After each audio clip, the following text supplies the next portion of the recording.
Cool. All right, unmute. Let's power up. 1, 2, 3. Power up. Power up. Cool. All right, guys. So happy Thursday. I get the privilege of, taking us through today's power up. I don't have all the Texas stats, but I'm sure we're knocking it out of the park like we always do. And Adeline will get updated with those next week. Let's do this. Let's start out with maybe 3 people sharing somebody in this world that's on this call that has exhibited our values this week. Does anyone have someone they want to brag on? I'll start it off, Sarissa. So I want to brag on Joseph. Joseph is, of course, my brother and on the team here in Houston. And with everything going on right now, I just want to say thank you, Joseph, because teamwork is really making this work. You're taking on a lot, and I appreciate you. That's awesome. Teamwork makes the dream work. All right, 2 more. I want to shout out Daniel for her hard work, Daniel and his whole team, because you guys don't know, he's not going to brag on himself. He pended $4 million in a day, and I'm still super proud of him because I know what it's been like to get to this point. So just super proud of him and needed to shout him out because he won't do it himself. Yeah, honestly, like his hard work, well, one of the values, he's humble. He didn't want to brag on himself, obviously, but his hard work, his teamwork of his team over time, just and now he's getting the extraordinary results, right? So I agree, very proud. There's days he wanted to quit, guys. I know some of you have hit that point this week where it's maybe a week where it's hard, right? And we were talking about this, how, if you think about an exponential growth curve, sometimes you're winning so slow, it feels like you're still losing, right? The beginning of any exponential growth curve looks flat, and then it starts to take off. So if you're in that flat part, just know if you're doing the activities, the results will come. Okay, one more brag / values exhibited here.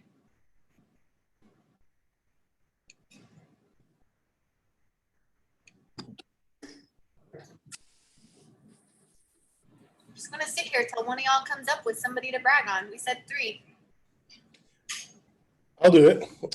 Here in Austin, we actually have an incoming class of a few of our new agents, Tracy and Joseph and Yvette, and they have been working together, scripting together, especially like Yvette and Tracy. They're both Spanish speakers. It's awesome to hear them scripting together on real estate conversations, and they have just been attacking their skills and their activities, and I really just love their hard work.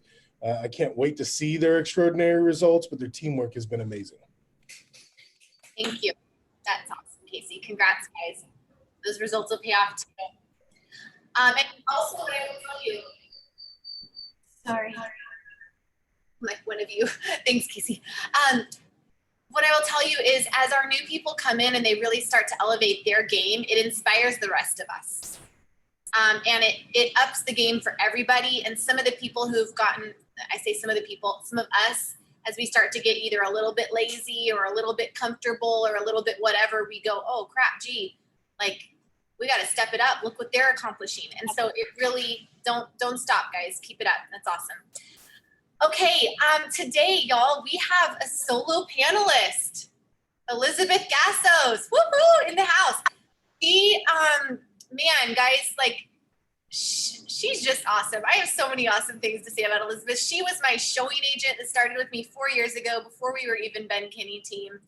She had a goal of making like 40K that year. I mean, that was like her goal, and I was like, okay, I think I can get you there. I'm like, okay, come on.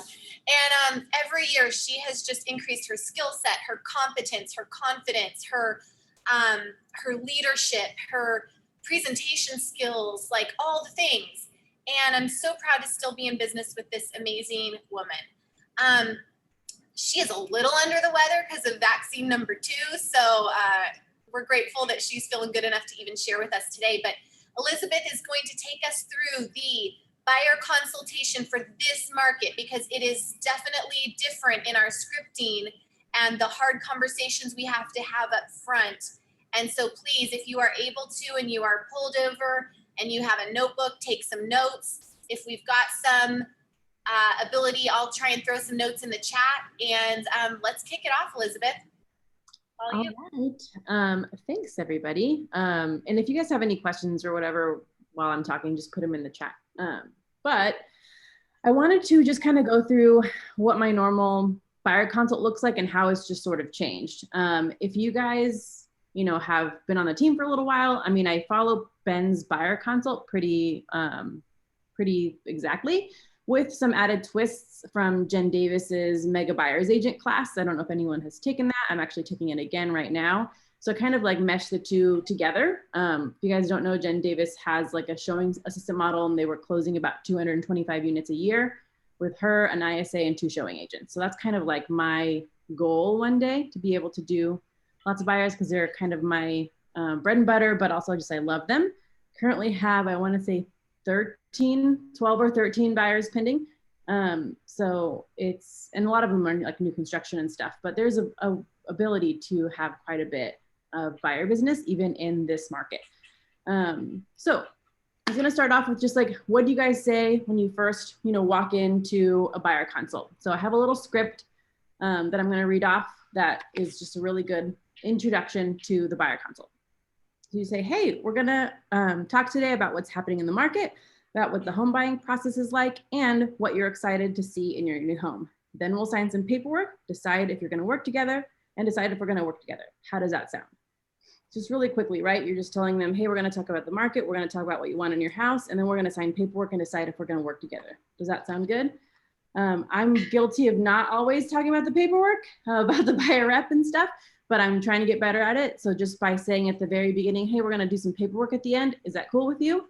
And they just say fine, then that at least sets the expectation and you can get it all done. And then introduce them to who's gonna be showing them properties, who's on your team. So if you're just, you know, solo, you're still gonna say, hey, when we go under contract, you're gonna meet our transaction coordinator, or you might meet some of the members of our team, you know, that might show for me every once in a while. So just let them know how the process is gonna work. So for me, I have a showing agent now in Farah. So my script is like, hey, either myself or Farah or someone else on my team will be the one showing you the properties. In this market, I never want to be the reason why you can't see a house as quickly as possible.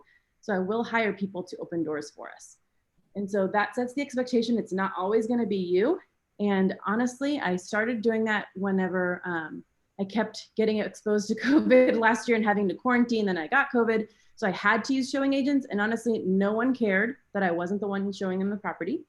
And I had a new compliment that my clients were giving me consistently. And they always said, you're so available. You always answer the phone. You always call back. So by not being constantly in the car and showing and being more available to my clients, they did notice. So definitely work towards, you know, that, or see if you're not to the point yet where you can hire a showing assistant, just know that that's something to work towards.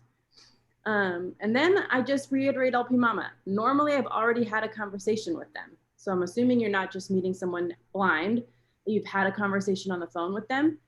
Sometimes it's just with one person though, and there's more than one decision maker. So if you already went through LP Mama, or if you already talked to this person, just reiterate, hey, I'm gonna make sure that everyone's on the same page. Let's talk about what we talk on the phone, especially if it's now a husband and wife in front of you. Make sure that they're both on the same page, because it's always awkward whenever they want 2 completely different things and you don't know what to show them. So you have to be like, all right, guys, we do have to agree on this thing. Kind of can't show you houses if you don't know, this location or the price or whatever. So you're gonna have to make sure both people are on the same page, especially now, right? Like, especially now that decisions have to be made so quickly. Let them know we gotta make sure that we know what you want right now, because you're not gonna have a night to sleep on it or talk to each other about it. You're gonna have to both be able to make decisions quickly. And then the next part is motivation and timeline. So this is where you're gonna spend a lot more time than normal. And I figured I'd share some of my normal scripts. These haven't super changed, but you have to make sure that you have these conversations. So right now it's, hey, what's your plan B? If we cannot find you a home by the time your lease ends, or by this time, or, what's your plan B? Another way to word it for me is, all right, guys, worst case scenario, would you rather pay, or worst case scenario would be paying rent and a mortgage or 2 mortgages, or moving twice? What's worse for you? So if they don't want to move 2 times, you know, either in temporary housing or with a friend or whatever, if the timing doesn't work on their move, they might want to do that, or they might prefer to just go ahead and pay twice. Now, does anyone have any questions or anything for me? I know I've been talking a lot. I'm not used to talking so much. Yeah. Does everyone have any feedback on any of those scripts? Do you guys use them yourself? Everyone's so quiet. I like that question. You get them talking and you find out a lot about them when you say, is moving twice or paying for 2 places for a short amount of time, which one's worse and why? Yeah. And I think that you'll get a lot out of them, even as far as their personalities. Yeah. Or as far as who's the worrier, and if it's a couple, who's the worrier, who's the financially more conservative one. I think you'll kind of learn who has control in that relationship a little bit. Yeah, because that's going to be a big issue right now. Because if they say, no, we can move whenever, or we're on a month-to-month, or we don't care about terminating our lease early, then great. Then you know that that person's more flexible. But if they say, no, we cannot afford to pay, rent and a mortgage, and we can't afford to move twice, then you have to set expectations on, okay, well, if that's our parameters, then, you're going to be looking in these areas, or blah, blah, blah. It's going to just, be a different strategy for that person. Also, another script I use, and I don't know if you guys use this script in your normal buyer consult, is talking to them about how to work backwards from their timeline, like how mortgage payments work. I don't know how better to word it, but in order to establish a timeline, especially with someone that's renting, and you say, hey, when is your lease up? They say August 31st. I'm like, okay, I'm going to teach you a lesson on how mortgages work, especially if it's their first property. All right, so if your lease is up in August 31st, then let's say we want to close on a property no later than August 1st to give you some time to move. Just so you know, if you close on August 1st, your first mortgage payment wouldn't be until October 1st. So you actually have a little bit of time. So if we're working even further back, we can even close on a property in June, and you'd have your first mortgage payment due August 1st, and then you'd only overlap 2 months, or we can close, 1 month, or we can close in July, and you still don't overlap payments. Just so you can kind of move their timeline up. Does that make sense to everyone? Did I explain that correctly? Do you guys tell your clients that? Do you explain how mortgages work? Because a lot of the times you can move up people's timeline a whole 2 months by just telling them that, hey, the mortgage isn't actually due until, it skips a month, blah, blah, blah. Let me ask you this, Elizabeth. Mm-hmm. During that conversation, since we're talking about this market right now, are you also explaining to them that because it's a seller's market, sellers may be asking for a lease back, in which case, we're going to want a little bit of buffer time. Yeah. So I'm kind of trying to push people. That's why I like to know what's the worst case, paying twice or moving twice. Because especially now, I was like, honestly, you need to start looking much earlier than maybe you would have before, in case you can't find something. But in case we do, is it okay if you pay, 2 payments? And sometimes they're just like, yeah, I don't care. Or I'll go ahead and terminate my lease and pay that fee. I also always ask them to do their homework and find out exactly how much terminating a lease costs with their, apartment or landlord, just so that's all planned out. And we know what we're doing moving forward. Any questions so far about that? It's all about avoiding stress, right? We're just trying to make sure everyone understands how the process works, to be able to have the least amount of stress possible. So you don't want to find out that someone can't afford to pay their rent and a mortgage after you already have a closing date set. That's not helpful to anybody, and that you might not earn, referrals from that business, right? You want to set all the expectations of this buyer consult. And really, my ultimate goal, or your ultimate goal too, should be to have as little time from the buyer consult to get under contract. I want to be able to ideally have the buyer consult and get under contract within a week. Because everything's like straight on their mind, they're motivated. Obviously the inventory we can't control, right? But you want to be ready to go and have everyone understand what's going on.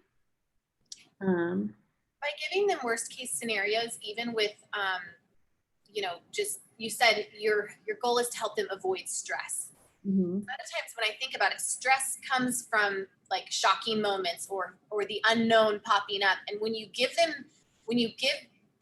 away the unknown, or you take away those shocking moments that could come, and you tell them, hey, this could happen, and you lay it all out for them, then when it happens, they're not shocked, and it's a little hopefully less stressful because at least they had time to think about it and process. Would you guys agree? And any other comments on that? Yeah, I mean, this process is going to be stressful in any market, but it's extra stressful right now with inventory issues. So you're just wanting to, mitigate as much stress as possible so they have a good experience, with this process. Are you going to add something to that? Yeah, so I just have noticed that a lot of our agents, and I mean, I think it's just natural. We don't really want to go into all of the negative things that can happen in the process when we're meeting with someone for the first time. It can feel like we could potentially be creating problems that weren't there or something like that. But I promise you, it is so much more valuable to come from like a position of contribution, right? And be honest with people and show that like you're not afraid of that eventuality, right? And that we have a plan. It's much better to say, we're going to experience this challenge, and when we do, this is how we overcome it, than to not talk about it. And then when it shows up, it looks like you weren't prepared. Yeah. Right. So that too. Later. Yeah, I love that you're doing it. And also just a tip is to make sure to have some vendors and stuff lined up for people for example, in the situation where someone might have to move twice. We use Callbox. I don't know if you guys, I think Callbox exists in Austin as well. But Callbox is a move storage service that like picks up someone's stuff from their house, stores it in their facility, and then whenever they need the stuff, they'll deliver it directly to you. You don't have to like go to a storage unit.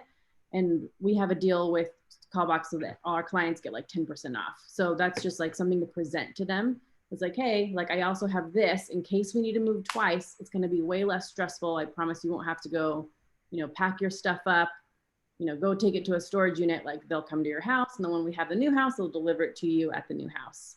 Things like that. Just I met her because she sponsored Bold once, and ever since then, I've been recommending her to clients. So definitely have like different options for them there. And if you know of any like short-term rentals, like I have a friend that runs the Residence Inn in US up here, and so I know that if I needed to, she can have people stay there kind of stuff. So just have different vendors that you can help people when they need it. And so next, setting expectations. So we've set some expectations already, right? Just trying to get a little bit more about their timeline and things, but definitely set more expectations. And again, I mentioned this already of who's going to be showing them properties. So they don't expect you all the time if you have someone that's helping you show. Expectations about the market would be the next thing that's changed quite a bit, especially with regards to financing.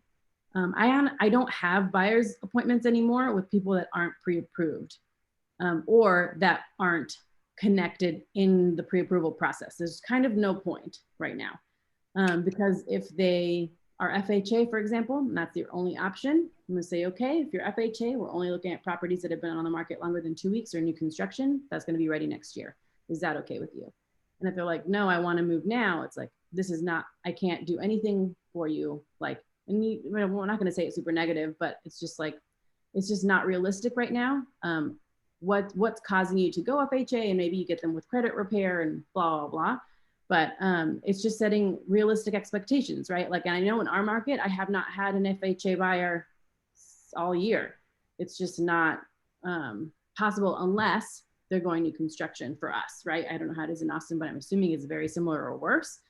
And even conventional loans, I was like, are you putting 20% down, and do you have a good amount of money to play around with to pay for title, blah, blah, et cetera? If the answer is no, then we can go with like homeward. And like that financing part is way more important now than it ever has been before, because just some things are not options. So know your lender options. And then of course, same thing with VA. Like they can use Homeward though, so we can always get them pre-approved there. But there are, and it's not about saying no. With FHA, it's just like, hey, okay, here are your options. We can look at homes that have been on the market longer than 2 weeks or new construction. Which would you prefer? And a lot of the times it's just like, okay, new construction is fine. And they're fine with waiting a year. But again, like, you're not going to go show houses and put offers in if you know that it's not going to be possible for them to get those homes. Even conventional, right? You're competing a lot with cash these days. So have a very good understanding of their financial situation. I know it seems awkward too to be like, hey, how much money do you have to bring to closing? I don't say how much money do you have for a down payment, because it gets confusing with people with cash to close versus down payment. So it's like, how much money do you have all in for this process? Because then you have to like, okay, here's how much the appraisal costs. Here's how much the inspection costs. Here's what I set the expectation that earnest money is now 2%. Don't tell them 1% anymore. In this market, earnest money is 2%. And expect at least $500 option fee up to $1,500, because that's what we're seeing in our market. So all that stuff, I want to set the expectation. So did you have some? Yeah, what are you guys seeing? Because Austin's even hotter than our market, right? What are option fees looking for? What are option fees looking like for you right now? Yeah, we're seeing like 1,000 to 2,500 usually for option. That's coming, guys. Dallas, it's coming. That's why the minimum is now 500 in my script, right? Because I haven't had to have anyone do more than 500, but I know that other people on the team have done 1,000 and 1,500. So I set that expectation too. I'm like, and I've known people that have done this. Now I can say Austin's even higher. And yeah, set that expectation. It's not $100 anymore. It's this. Well, especially with appraisals too, and with option fees, my scripts have changed too, where it's like, here's the deal. Here's what I'm saying minimum, but really you have to decide how much are you willing to risk to potentially get this house. If you're willing to risk 1,000, risk 1,000. If you're willing to risk 500, 500. How much are you willing to risk? I never want to tell people that they have to pay 1,000 or 1,500. I mean, at least right now, right in our market, it might be just a different number for you guys in Austin and Houston and stuff. But definitely let them decide how much they're willing to go. Same thing, I think someone posted, yeah, shorter option periods. Yeah, I'm setting the expectation now that it's 5-day option. And what I've been doing in my emails to agents, by the way, when I submit offers, and I normally do 7 days in the contract, but in my email, I say, hey, I can move this down to 5 as long as I can book the inspector before we execute. And so as long as they tell me on the phone, hey, yeah, you got it. I was like, okay, can I go ahead and book the inspector? They're like, yeah. And then I put it back down to 5. So you might do the same thing with like 3 days. Just say like in the contract, put a little bit higher, but then in your email reiterate, I will change this to this days as long as I can book the inspector before we execute. And I have a lot of out of town clients right now that are like flying in and stuff. So it gives people time to like buy plane tickets or whatever. So that's just kind of something I've been doing that's been working. And some people don't even ask you to change it. You say you're willing to, but then they don't actually make you do it. So then I have 7-day option, which is a luxury right now. Any questions? Elizabeth? What's up? Yeah, Elizabeth. Talk a little bit about how you handle the appraisal discussion. Yeah, so with appraisals, thankfully right now, we haven't had as many issues with appraisals, at least here in Dallas, that we did in January and February. So it's gonna come up, and you can just, my script for that is, the market has been adjusting quite rapidly. So in the past, how appraisals work is that they see previous sales in the neighborhood, they compare it to the current contract, and they say, hey, I think this house is worth X. So that's how we price homes whenever we price them for sale. We look at past sales in the neighborhood for similar homes, and that's how we come up with a list price. Well, how we price properties is actually based on a curve. So this is how the market works, right? Like this. So right now we're actually on an upward curve. So we price ahead of the market. So if the market's going down, we're going to price it at a lower price than the market is right now. But right now the market's increasing. So we're pricing homes higher than there is evidence for in sales. So that's causing lots of problems with appraisals. which means that you might have to pay a difference from the contract price through the appraisal price. And thankfully that gap has been closing, at least here in Dallas. The example I use is someone I got under contract in February. I say the house was listed for $380. We offered $395, expecting to pay a $15,000 difference. By the time we had the appraisal done, it appraised for $405 because enough other properties had closed to push the value up. So that's kind of what's been going on, at least for our market. I haven't had anything not appraised in about a month or two because the market's catching up a little bit and the appraisers are also catching up, understanding that the market is going up quite a bit. So that's how I explain how appraisals work. But then, yeah, definitely, if you had to pay out of pocket a difference, how much are you comfortable paying? And if you guys have like a title company app that tells them like roughly what their cash to close is, I normally have that up. It's like, okay, right now estimated cash to close for this price home is X. How much more do you have to play around with should you need to come up? So that is a conversation we're having right away. Because if it's zero, then it's a completely different strategy. Does that help, Lynn? I feel like in my buyer consults, I'm having to explain, hey guys, yeah, you might have 10 or 20% to put down. However, what we're seeing is that if a property doesn't appraise, in some cases, we find that our clients are putting less money down and using that additional cash to make up some of the appraisal gap. And are you describing in your buyer consults the appraisal waiver ahead of time, or are you waiting till time to write the offer? No, that's what the conversation is. You might have to, like, how much are you comfortable with? And that's how much we'll put in the waiver. Yeah. Another thing is repairs that we're talking about up front now, because just you can't expect that many.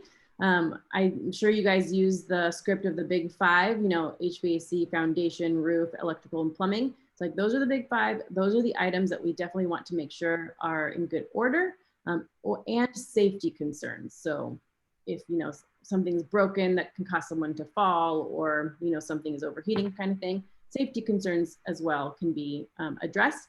But then set the expectation, nothing else is most likely going to be fixed. So what condition home are you comfortable in? If they say, I want move-in ready, I don't want to do anything, I'm like, okay, that's going to come at a premium price. Is that okay with you? You're not going to get a deal. You're not going to get a deal right now on anything, right? But especially on a turnkey or, you know, home that's just been remodeled and it's in perfect condition, that's going to go for the highest price. It's like, I like to set the expectation of, if you want the best deal in this market, buy the ugliest house in the nicest neighborhood. That's what I would recommend you do right now, and put your own improvements on it and build your own equity.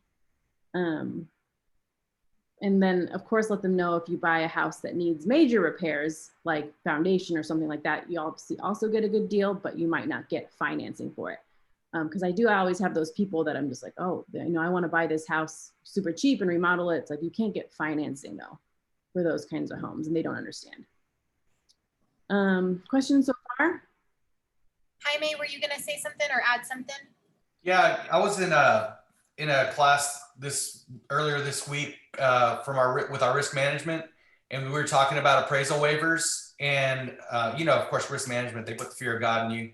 And they said that if your clients are going to do an appraisal waiver, it's best to have that in writing from the lender, that they have verified the funds, that they do have the funds to close, which was news to me. So I know a lot of us are doing that. So that's a good tip. Yeah, that's a good idea. As a listing agent, I'm asking for not only down payment, pre-approval, but also, okay, if you're willing to make up an appraisal gap, I would like proof of funds as well. Yeah, that's a good call. So the next part of the buyer consult is needs analysis, which used to be like, you know, the most fun part of like, what do you want your house to look like? And now you do have to set the expectation of like, hey, there's price, condition, and location. Let's look at price and location, and then here's the condition you're gonna get. Or what's more important to you of those three things? And they say, no, I want like condition and location. I was like, okay, then price is going to be X. So a lot of the times it's just like, unfortunately, it doesn't quite matter that you want an open concept house with the bathtub, blah, blah. It just doesn't exist in this particular price point and location. So do you want to change location or do you want to change condition? So it doesn't super matter right now, unfortunately, for clients, what they want in the house. It's more going to be constrained on location and price. But if a condition is super important, again, you're just going to change the location. Those are the three things that are going to be changing. So I have clients right now who want a specific thing for a specific price, but they're very open on area, but honestly, it doesn't exist in any of the areas they're looking in. And every week I'm just like, still another week with nothing popping up with your criteria. Do you want to change price, condition, or location? And they're like, no, we'll wait to see what pops up. And I honestly have enough business right now to I'm like, all right, whatever. And I'm just moving on. But always check in with those clients and say, hey, nothing popped up again. What do you want to change? And they were people I had Sarissa and I had under contract last year on a great house. Then Corona happened and they got scared and canceled, and now it doesn't exist anymore, which is a bummer. Out of town clients. I have probably 90% of my clients I haven't met in person yet. They're just coming from all over the place. I'm sure in Austin it's similar. So set the expectation. How are you comfortable making offers based on videos and pictures, or will you be coming to town? If they say, no, I want to come to town, it's like, great. There's no point in me sending you properties until you're coming to town. So like, tell me what day, I'll put it in my calendar, and then I'll send you properties that week. I don't even bother sending properties before then because they're all going to be gone. But if they say, no, pictures or videos are fine, then great. And then you can kind of go at your own leisure, taking videos and things. I highly recommend when taking videos that you don't FaceTime your client, that you actually take a video file so they can look at the video again and again and talk during the video. Say, here I am at the front door. I'm going to take a turn right.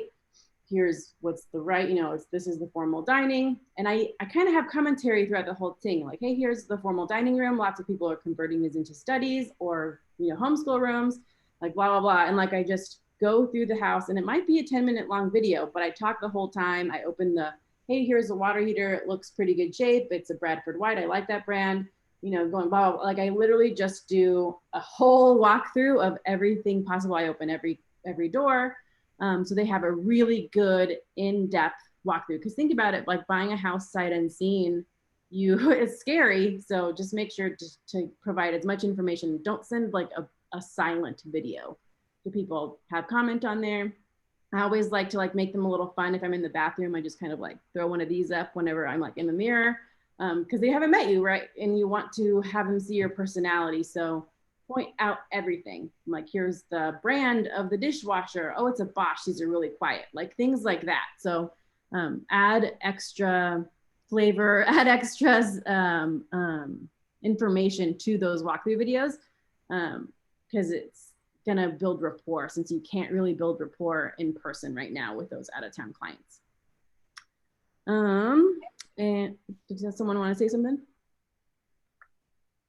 I don't see any people unmuting yet, but if I'm missing you, please, I'm trying to watch for that. Go for it, Casey. Yeah, so I do have one thought. So I love that, and I do that. I work with a lot of like out-of-state investors, right? And so I'm walking through, and so I'll give positive and like negative feedback, right, as I'm doing that, like being completely honest. And then at the end of the video, I like to do a recap, right, and just like give my like lasting impression of the house. And like turn the camera on me and like speak. That way they can see you as a consultant and you can like be a professional there. Yeah, and don't forget to take a video of the outside of the street too, not just the inside of the house. I see Tony ask, I see sight unseen offers will not be accepted in agent remarks sometimes. They don't know my client's not there at the appointment. I still make the appointment and they just don't know the client's not with me. I have this last week actually got one under contract where neither of us were in the house. My clients specifically are like, you don't have to go take a video. We're fine with just the pictures. I was like, okay. And now it's under contract and no one cared. But definitely I do make the appointment and go so they don't know that my client's not with me. And then also during the buyer consult, either if it's in person or on Zoom, I do like to set up their MLS search alongside with them. So, you know, screen share and say, here's the map, like tell me what streets you're gonna want to look in, here's the criteria, and see for yourselves what options there are. Like, hey, with your criteria, there are 4 options right now. That's not a lot. Do you want to change something? You know, what do you want to do? Or if they're like, hey, there's 50 options. Hey, that's actually quite a lot of options. I think we'll be good with this search. But it helps you talk right then and there. It's like, hey, let's go check it out. Because if there's only 4 options, you go through them and there's already multiple offers, you know, listed in the description, then it's another good thing for them to see because they are looking at your view, right, on your screen. It's like, hey, actually, this one already has multiple offers due tomorrow. This one already has multiple offers due tomorrow. So they're seeing, hey, in real time, this is how fast the market's working.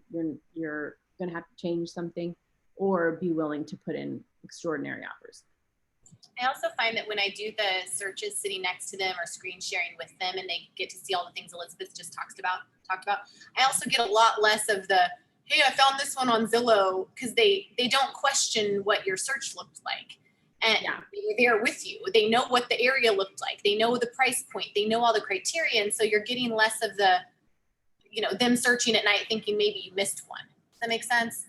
I also do like to talk about Zillow, or ask them, hey, what apps are you currently using to look for homes? If they say Zillow, I say, okay, we're going to give you a little lesson on Zillow. On Zillow, they have 3 buckets: active, pending, and sold. In Texas, we have 6 buckets: active, open contract, blah, blah, blah. There's a lot of them.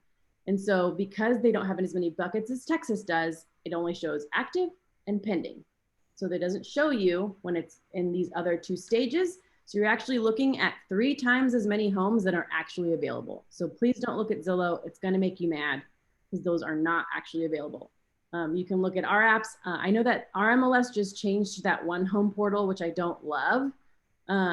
So I'm still learning how to use it with clients. But if anything, I tell them check out realtor.com if you have to use an app, because at least it tells them when it's active option contract or active contingent. So yeah, that's my spiel on Zillow. It's like, don't look at it. It's not right.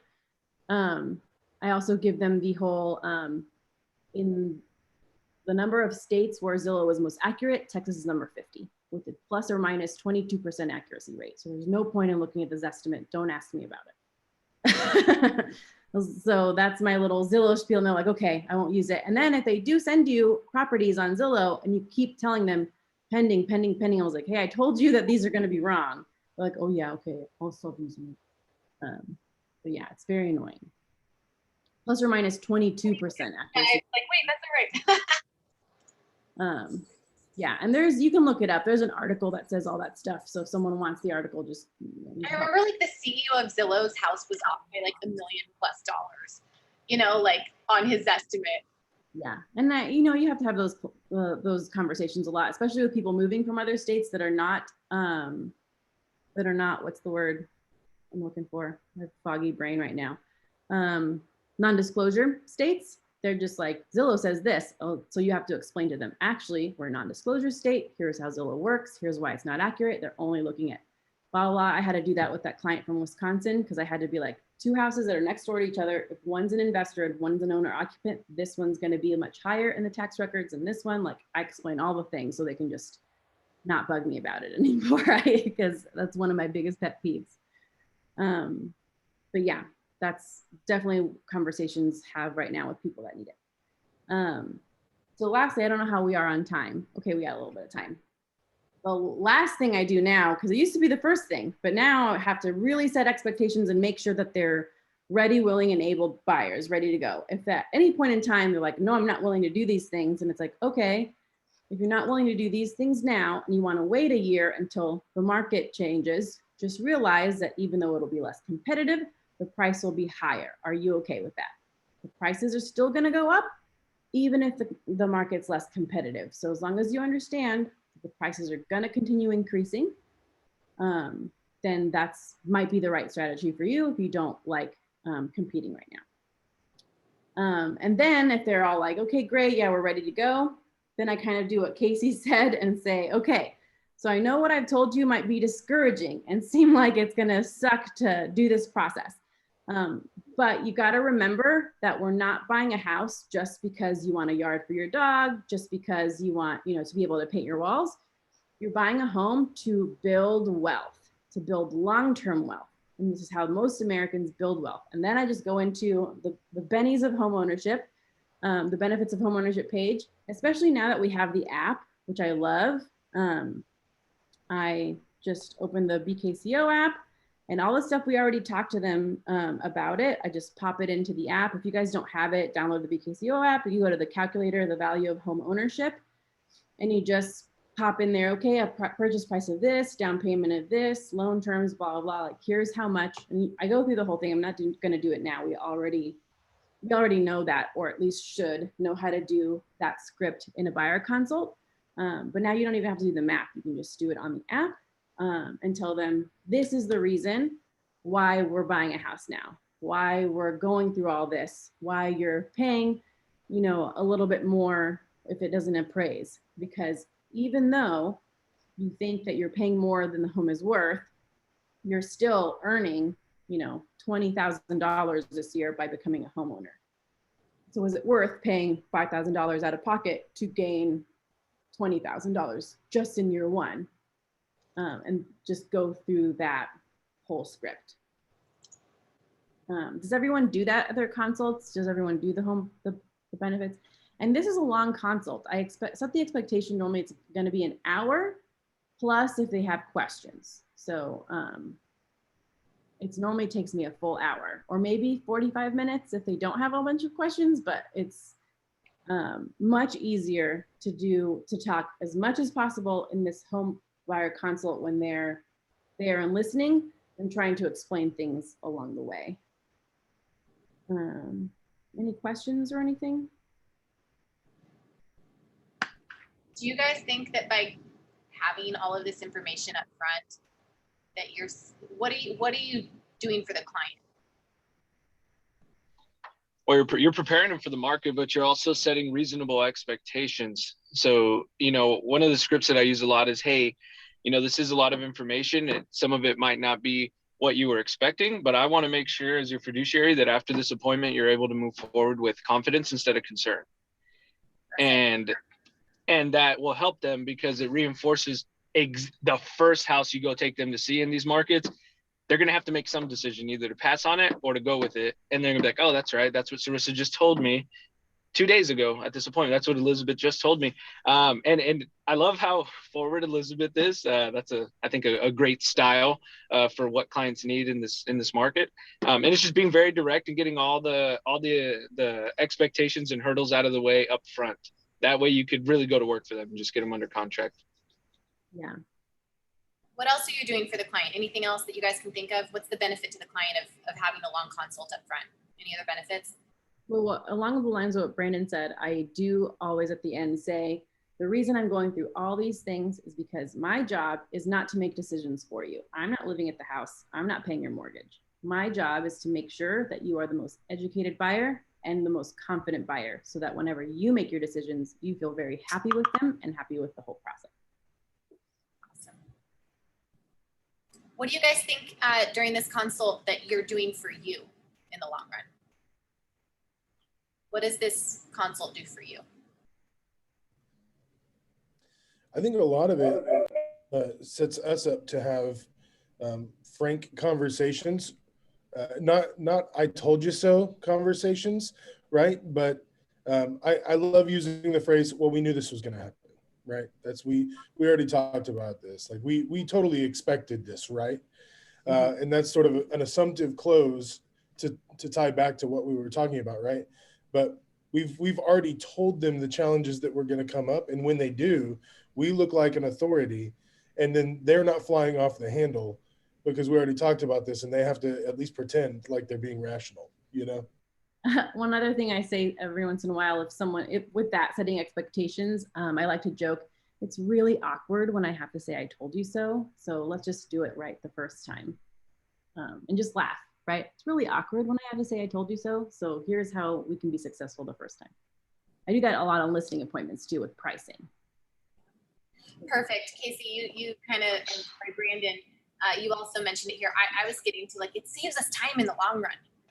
Like doing this up front saves you so much time, so many phone calls. So it saves them from going and chatting to their friends and other agents about like what's happening.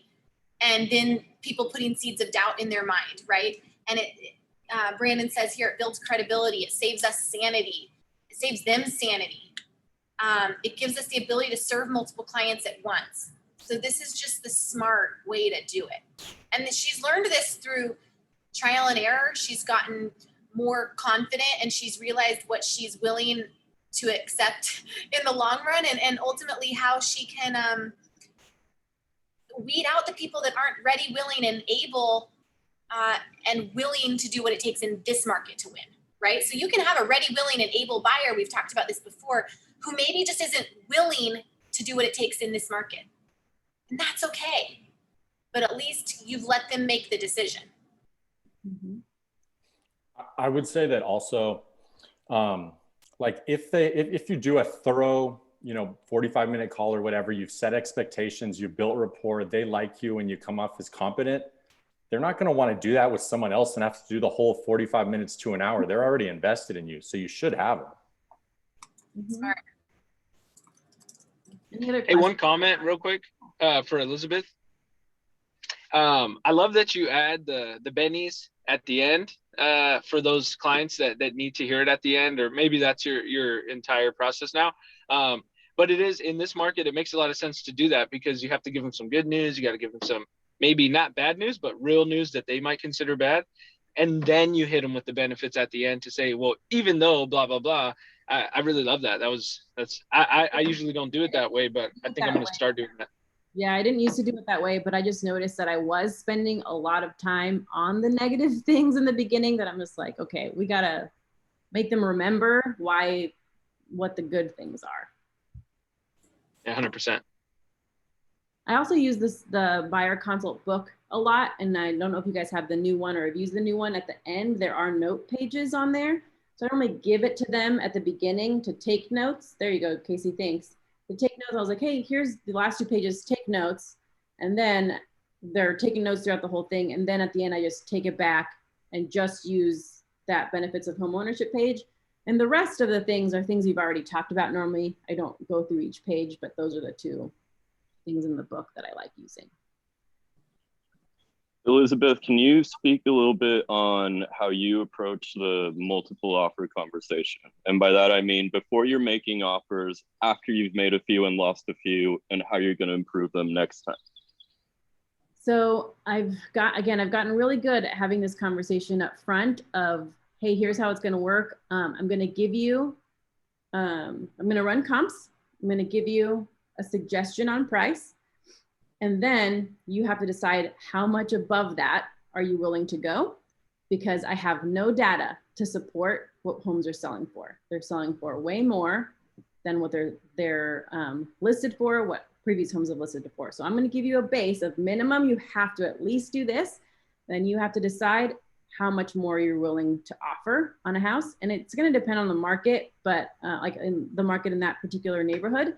But I tell them, if we lose 1 or 2 and we're in like first or second, second or third place, then we're pretty close. We can keep going on that strategy. But if we're not even getting in the top, we're going to have to change our strategy, look at lower price points, look in different areas.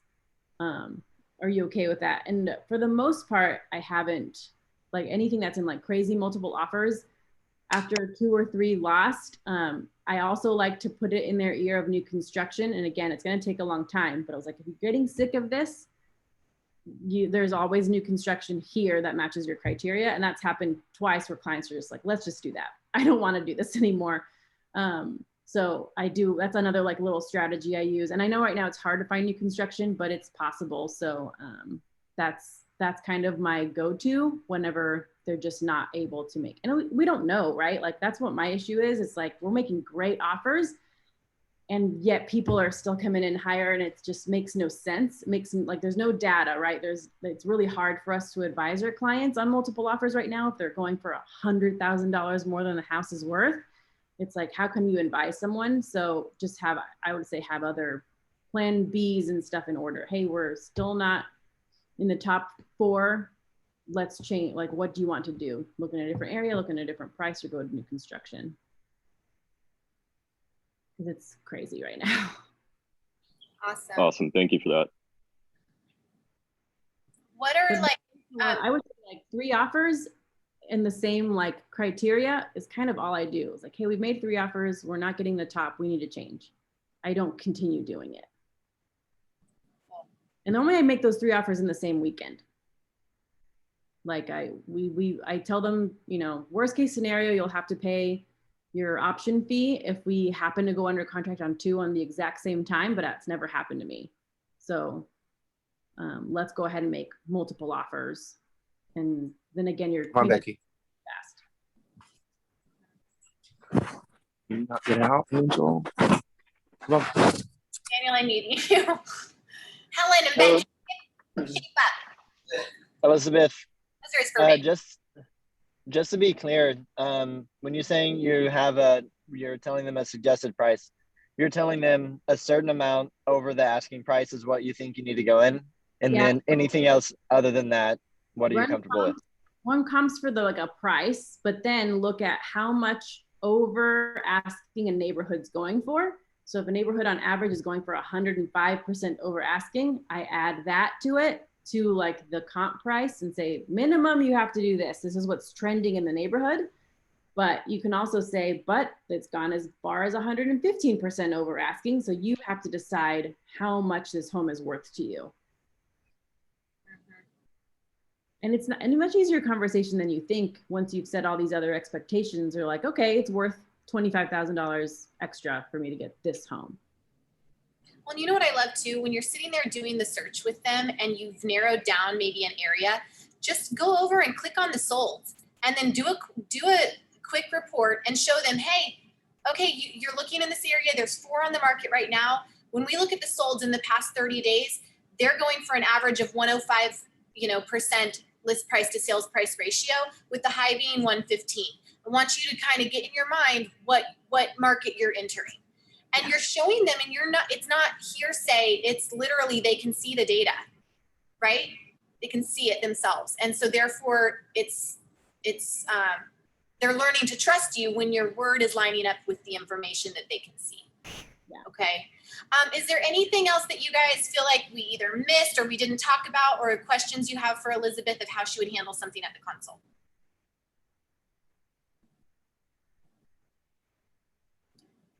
Okay, what are like 1 or 2 like ta-da, like mind-blowing, like, oh shoot, didn't think of that? Anything that kind of comes to mind that we just want to reinforce?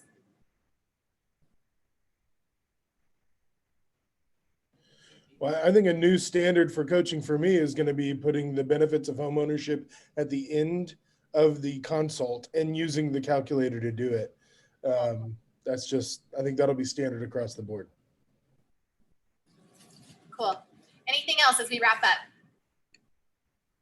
Set expectations. That's what you walk away with today. That's awesome. All right, you guys, thank you for making time for this. Let's power up. If you can, unmute. Have a wonderful day. 1, 2, power up, power up, power up. Bye, Texas. Bye, y'all.